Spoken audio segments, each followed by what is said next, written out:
Everyone talks about being your best self, and we take for granted that we actually know what that means because it can be a pretty vague concept if you think about it. If you value personal growth and self development, but you've never really examined, explored, or defined what it means to be your best self, then this episode is for you. Today, I'm sharing 5 daily habits that help me connect with myself and help me be the best version of myself, and how to get clear what your ideal self looks like. And make sure to stick around until the end because I'm giving you one powerful magic question to ask yourself that will always guide you and give you the answers that you need. So let's dive in.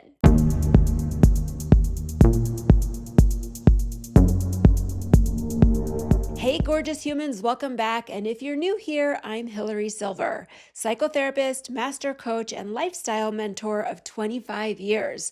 I'm flipping the script on self-help so that you can become unapologetically self-centered. I hope you'll join the movement so you can look, feel, and be your very best and live a life that is truly yours. So if that sounds good, hit that subscribe button so you never miss an episode. Personal growth isn't some esoteric thing. It's simply about being intentional. So let's make it really practical today. Personal growth is about being aware of who you are right now, your current self, your real self, how you feel, what you think and believe, how you act and behave, the choices that you make, and how you operate in your life, how you move through the world. And then acknowledging that there is a more ideal version of you that you would like to be. And the growth is about intentionally working towards narrowing the space between those two versions of you. Makes sense, right?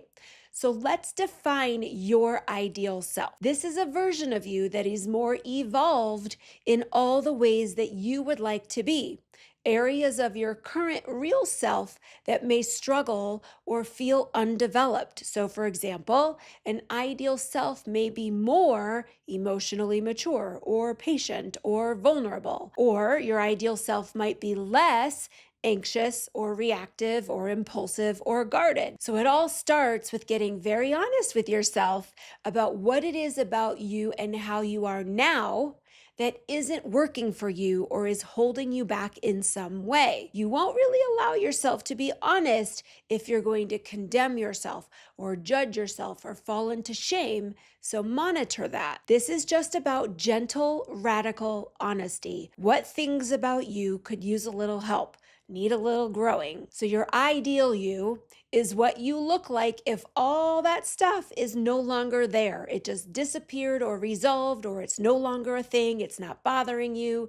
It's better. Imagine how that would feel if you could live that life as that person. Seems amazing, right?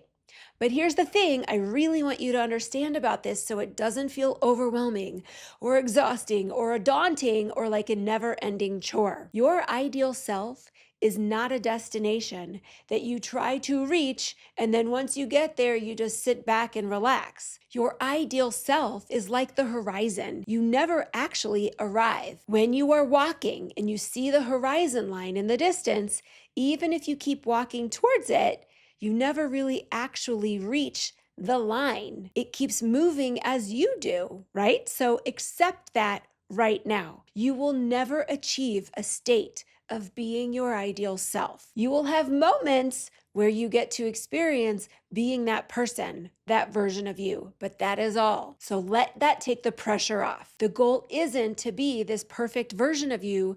Ideal is just that. It's an ideal. And knowing that going in is the best way to embrace personal growth so you don't feel defeated and throw in the towel and beat yourself up when you mess up. You just do your best, and inherent in that is messing up and falling short. That's just the human way. When you're clear about what that ideal version of you looks like and feels like and acts like way out there on the horizon, then being your best self is the you along the way doing your best to achieve that ideal. This is a very important distinction to make in your mind to help you with all of this. Your ideal is what you are seeking to achieve.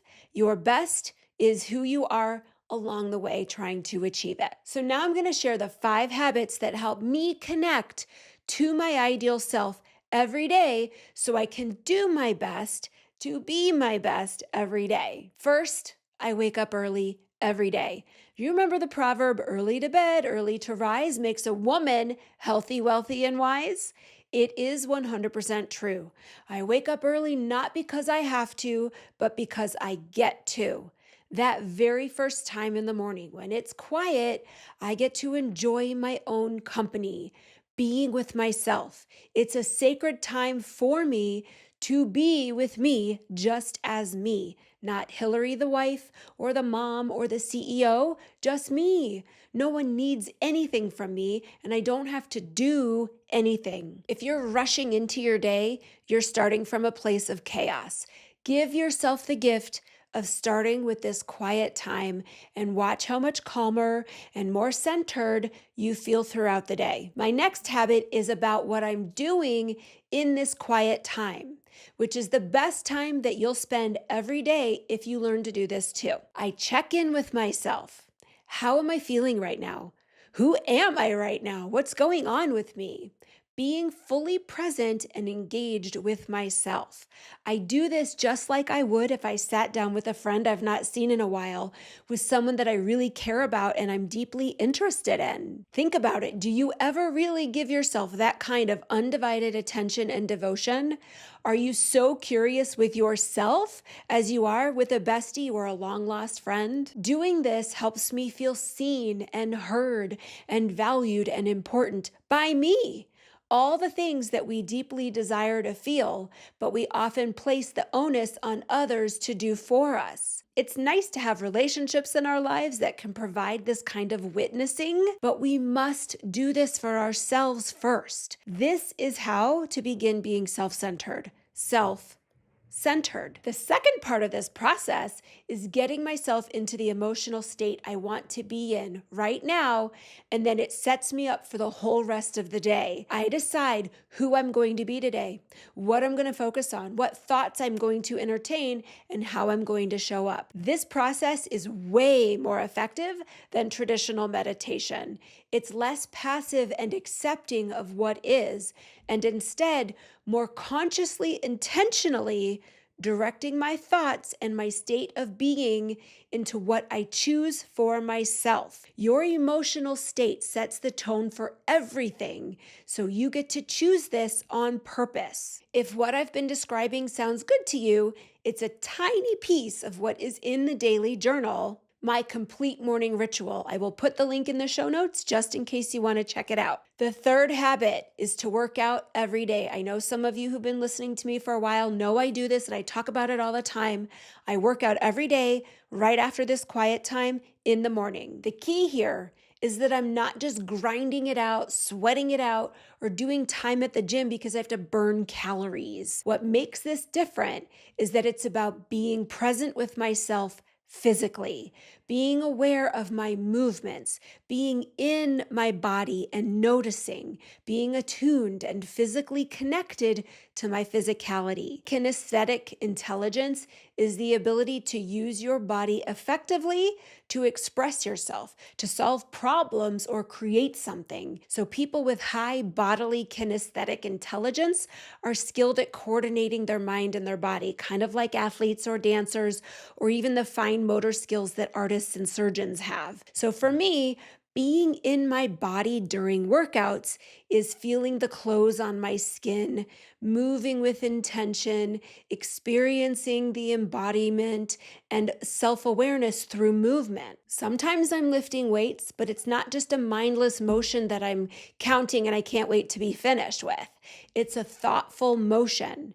Sometimes it's a long walk, and sometimes it's a Tracy Anderson routine, which I love for this because it's like a guided physical meditation. It's a dance. Whatever I'm doing, it is a fully sensual experience for me. These morning workouts for me are a part of why I'm in such great shape, but I love it and I look forward to it because of the connection to myself that I get to experience every morning. It's being self-conscious in the best possible way. I'm fully grounded, present, and connected to myself. Your body is the vessel. So honor it. Okay, 2 more daily habits, and then I'm going to share that powerful, magical question that you can start asking yourself. This next part of my daily habit is selecting my music very intentionally. I know it sounds silly to talk about music as a habit, but it is. Every single day, music is a part of my life. Music has the power to shift our emotional state.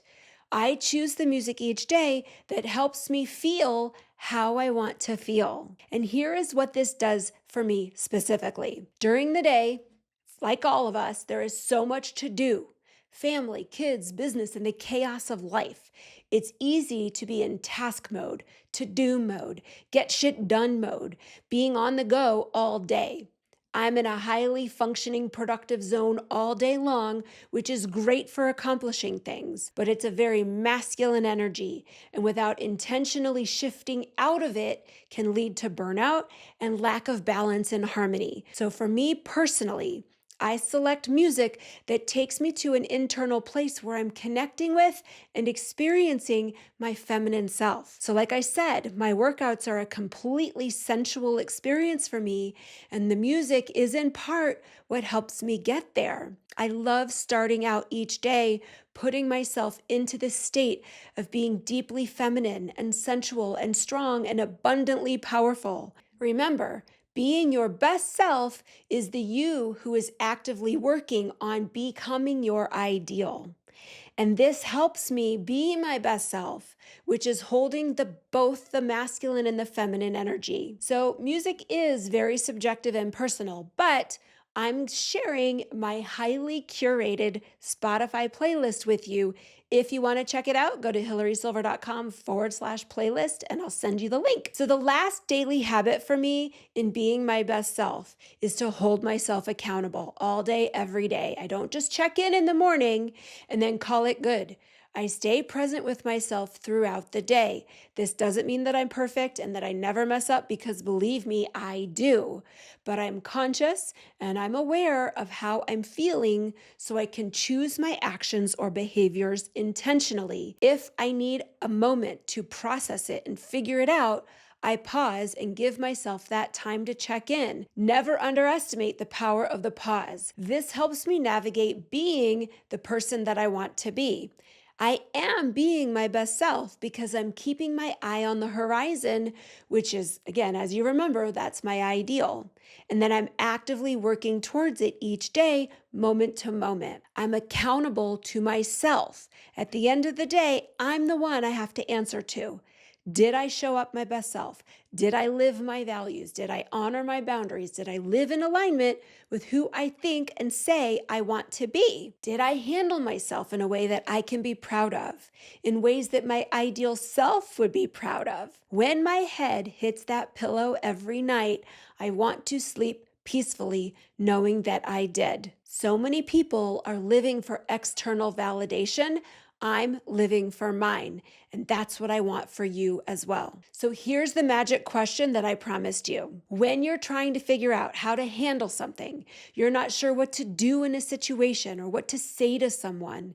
Things like that come up every day in life, okay? At home, at work, or in the community. Rather than seek outside counsel from a friend or a family member, or even keeping a therapist around to have as a sounding board, a truly self-centered person knows that she has the answers inside of her already, and you do. The question to start asking yourself is this: what would my ideal self do right now? How is my ideal self going to respond or handle this? It puts you in the mind of the ideal version of you so you can answer the question for yourself. If you are truly your ideal right now, how would you handle this? What would you do or say right now? This question has helped me grow so much, and I know it will do the same for you. So give it a try along with all of these other daily habits and let me know how it goes. And if you want my playlist, don't forget to go to hilarysilver.com/playlist and I'll send it to you. I'll also put the link in the show notes. Thanks for listening, and I'll see you next time.